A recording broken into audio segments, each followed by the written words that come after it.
Boa noite, Felipe. Rodrigo Cerqueira, do Grupo Globo. O Flamengo conseguiu uma vitória importante para se manter na liderança, mas eu queria perguntar para você sobre o Pedro, o que de fato aconteceu, a sua percepção, a sua análise, e se você conta com o Pedro para o próximo jogo, como é que está essa situação. Obrigado. Bom, óbvio que ia perguntar. O que aconteceu foi que o comportamento e a atitude do Pedro durante a semana foi lamentável. Beirou o ridículo para mim. E, evidentemente, que o Pedro tem os seus problemas pessoais com a diretoria, com o clube, problemas dele. Ele não é de agora que ele vinha treinando mal, vem durante um tempo, só que essa semana ele realmente rompeu, para mim, com um princípio claro que nós temos como comissão e o grupo de jogadores tem, que é a cultura de treino.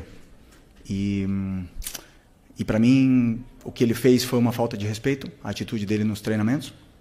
E não duvidei em nenhum momento de deixá-lo fora da lista de relacionados, porque esse tipo de comportamento pode contagiar, né? Então eu espero que ele recapacite, que ele pense, peça desculpa para os companheiros e volte a ser o Pedro, porque para mim não é só uma falta de respeito com os companheiros, é uma falta de respeito primeiro com ele mesmo. Então, um jogador que tem uma ambição que o Pedro deveria ter, de chegar na seleção brasileira, de jogar outra Copa do Mundo, não pode negociar 1 minuto de treinamento, infelizmente. E essa semana aconteceu. Então, depois, faltou respeito com os torcedores que estão esperando o melhor Pedro, o Pedro de antes da lesão, e nem falar com o clube, né, que paga o salário. Então, basicamente é muito simples. Venho aqui de peito aberto, responder todas as perguntas que vocês queiram sobre esse assunto. Tentei protegê-lo durante muito tempo, mas chega uma hora que ele tem que querer. Tem que partir dele. O Pedro tem que querer mais do que eu não posso querer mais do que ele. E a gente vê no campo a cultura de treino instaurada nesses jogadores, o que eles conseguem correr e conseguem performar, né? O meu olho me diz o que eu vejo no campo, o que eu vejo em cada treinamento, mas temos dados de GPS que dizem que o Pedro é o último em absolutamente tudo durante essa semana. E um jogador que é o último em absolutamente todas as valências físicas, que é alta intensidade, é aceleração, desaceleração, não está pronto para performar. E aí vocês podem botar a culpa no treinador, no modelo, nos companheiros, no Arrascaeta, vocês podem botar a culpa em quem for. Mas a culpa é dele. E ele tem que querer. A hora que ele querer, eu estou esperando de braços abertos, porque eu não posso ir para o mercado comprar um jogador que faça 30 gols, que nem ele. Ele está com a gente, ele não é um problema, ele deveria ser a solução. Repito, tem que querer. E a hora que ele querer, que ele pedir desculpa para os companheiros e voltar a treinar no nível que os companheiros dele estão treinando, com certeza não vai ser um problema. Ele vai estar no campo titular, indiscutível. É isso. Felipe, Raíza Simplício aqui da Gol Brasil e da revista Placar. Você falou sobre a atitude dele ao longo da semana. Eu queria que você explicasse um pouco mais se foi indisciplina ou se vocês enxergaram que ele estava treinando realmente muito mal. Enfim, e a comissão técnica entendeu que ele não poderia treinar tão mal assim. Se ele abandonou o treino, né? A gente teve algumas notícias que disseram que ele teria abandonado o treino. A gente escutou também o lado do pessoal dele que disse que não, que ele avisou ao seu auxiliar que estava sentindo dores e etc. E ao longo, né, dessa última semana teve esse episódio de uma pessoa do alto escalão do futebol do Flamengo que, enfim, você viu os prints, toda aquela situação, você está, obviamente, muito ciente. Se você conversou com ele, o que você sentiu dele depois disso? Bom, primeiro, como eu falei, a treinabilidade dele é mais baixa, né? O Pedro estava assim. Aconteceram esses vazamentos, esses prints. Eu não tenho absolutamente nada a ver com isso. Eu não quero que o Pedro seja vendido. Eu não quero que o Pedro saia. Chamei os capitães, chamei ele na frente, transmitimos isso para ele, os capitães também. Falamos para ele que precisamos dele, precisamos do Pedro. E não vou entrar em detalhes micro, mas obviamente que você vê o aquecimento, as respostas, o deboche, a maneira de correr, de andar, e depois, como eu falei para você, está tudo quantificado com o GPS, e aí os números são muito inferiores, né?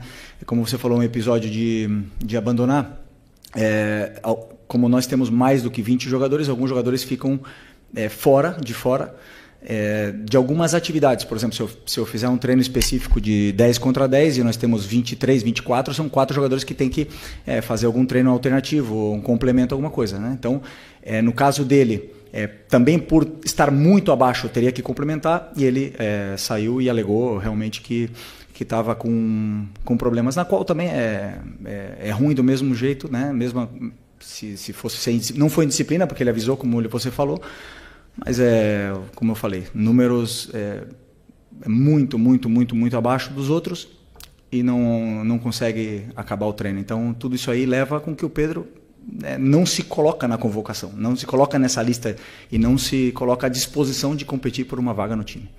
Posso? Aqui à esquerda.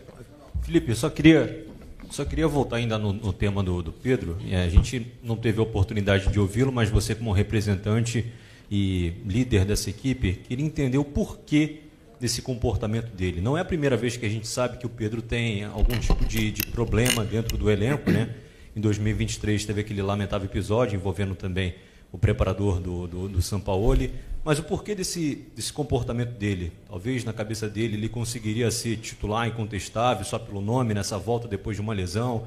Talvez pela questão de você já ter dito que você conseguiria encaixar o time com a característica do Pedro. Queria entender o porquê desse motivo, já que ele não é nenhum garoto, né, dentro desse elenco do Flamengo e um dos principais nomes dessa equipe.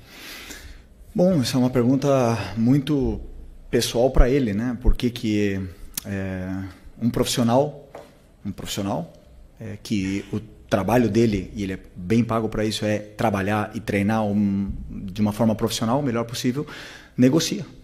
Ou não sei a frustração dele, não sei se é porque não joga, ou eu conversei com ele 3, 4 vezes, ele mesmo reconhece o nível.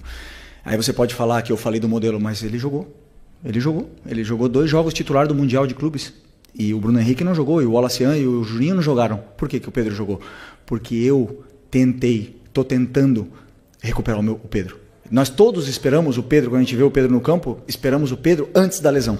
O Pedro pós-lesão não é o mesmo. Ainda ninguém não viu. Ele teve um jogo muito bom, excepcional contra o Corinthians, depois caiu o nível. Eu sei por quê. Já falei para ele, pessoalmente, porque ele treina mal. E aí me demonstra, sabendo, depois, claro, que eu conto que ele tem uma qualidade excepcional e que a bola vai chegar e ele vai fazer gols e ele vai ajudar a equipe. Mas, infelizmente, não está nesse nível, não está no nível dos companheiros, isso é óbvio. E o que eu espero dele é que ele lute. O que mais? Ele tem que lutar com ele mesmo, ele tem que lutar com a cabeça dele, não comigo, não com os companheiros, não com ninguém. Ele tem que lutar, trabalhar mais que todo mundo, em silêncio. E eu tenho certeza que a hora que ele estiver assim, ele é melhor. Ele é um dos melhores que já jogou uma Copa do Mundo, é um dos melhores que já passaram aqui na história do Flamengo. Agora ninguém vive de passado. Futebol se conquista diariamente. Luiz Araújo é prova disso, Alan é prova disso. A única coisa que melhorou do Alan do ano passado para esse ano foi a treinabilidade dele. É o que mais treina. O Eric e o Varela são prova disso. Não negociam um aquecimento, não negociam nada e jogam e performam. Então não tem outro caminho.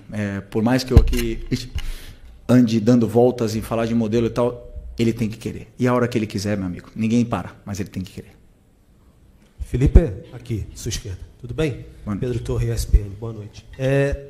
É difícil a gente ver um técnico chegar e falar de forma tão dura sobre um jogador, publicamente, assim como você falou. Você falou, estou de braços abertos para o Pedro. Você acredita que a relação é possível de reconstruir com o Pedro diante dessa exposição? Enfim, que o jogador às vezes se sente muito exposto, a gente sempre fala sobre isso, etc. Mas a partir do momento que você tem essa posição pública, é possível uma reconstrução de relação com o Pedro? E você falou, conversei com ele várias vezes. Quais foram as respostas, as reações do Pedro, em especial essa última vez que você conversou sobre esse fato de ficar fora contra o São Paulo? Qual foi a reação dele em relação a tudo isso? Obrigado.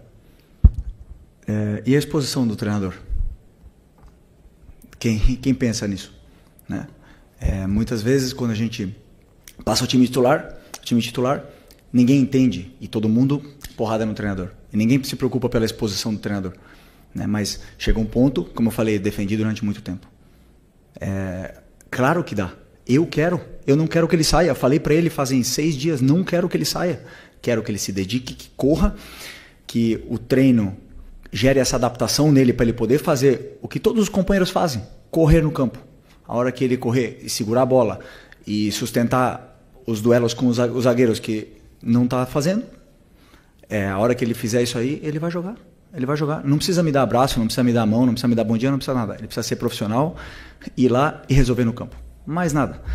E tenho certeza que quando ele fizer isso aí, eu vou estar esperando o abraço. Se ele não quiser me dar, não tem problema nenhum, mas eu quero ganhar. Eu quero ganhar. Se o Pedro quiser ganhar comigo, vamos junto. Se ele não quiser, outros vão querer.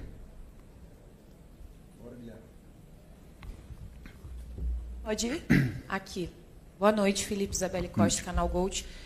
Queria te perguntar sobre negociações e como a janela abriu, né? A gente também tem visto um pouco da movimentação do Flamengo no mercado. Até surgiu o nome do jogador, né? Mike Johnston, que aparentemente tinha até um voo comprado para chegar durante essa semana, mas a diretoria parece que voltou atrás. Queria saber de você, que é o técnico e provavelmente acompanha isso tudo, como é que tem sido esse trabalho para mapear, por que teve essa decisão de voltar atrás pela contratação desse jogador?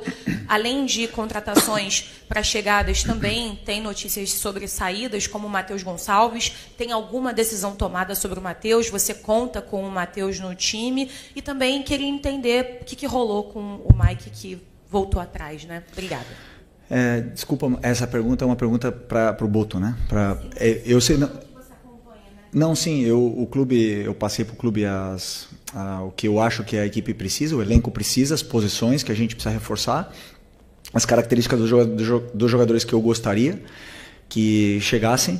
Depois é o clube que mapeia, que faz as ofertas, que contrata, que cancela, que toma as decisões que eles têm que tomar. O jogador que eles colocarem para mim, o meu trabalho é fazer eles renderem o máximo possível, né? Obviamente que sabemos que tem que chegar gente, perdemos bastante jogadores e vão ter que chegar outros para poder elevar o nível ainda mais desse elenco que já é altamente qualificado. Sobre o Matheus, conto com ele, claro que conto com ele. Até muito nobre da parte dele querer jogar, adoro isso. Ele ama jogar, ama futebol, se frustra quando não está no campo.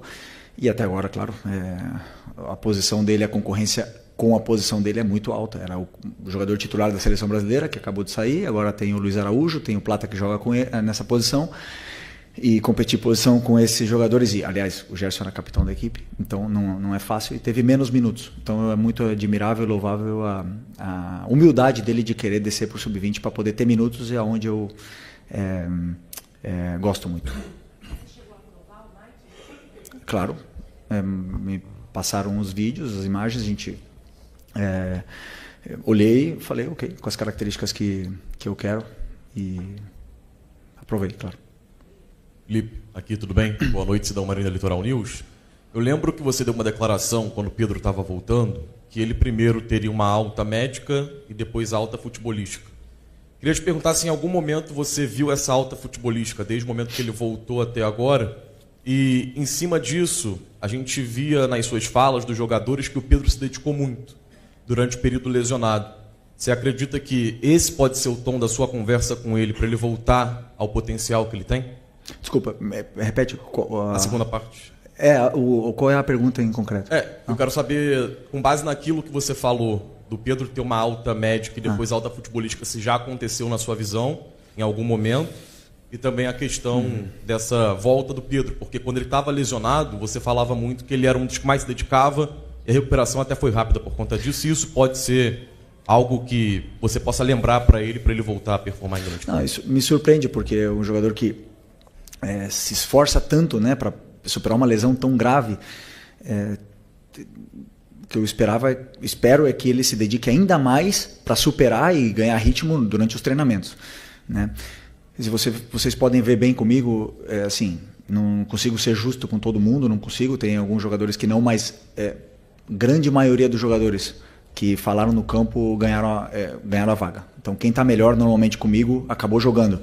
Teve a exceção aí um pouco do Varela, talvez, que mereceu jogar, só que o Wesley estava num momento extraordinário. Mas assim, normalmente, pessoal que tá, o próprio Plata estava pedindo passagem e ele acabou ficando mais uns jogos no banco. Mas o resto, quem joga bem, como eu falei para vocês, eu quero botar os melhores no campo. E eu espero isso, que o Pedro se torne o melhor no treino, o melhor. Que ele fique louco comigo e vá lá e faça 5 gols amanhã e que seja uma opção mais para o nosso ataque. Então ele não atingiu a alta, no caso? Não, ele tem a alta médica, né?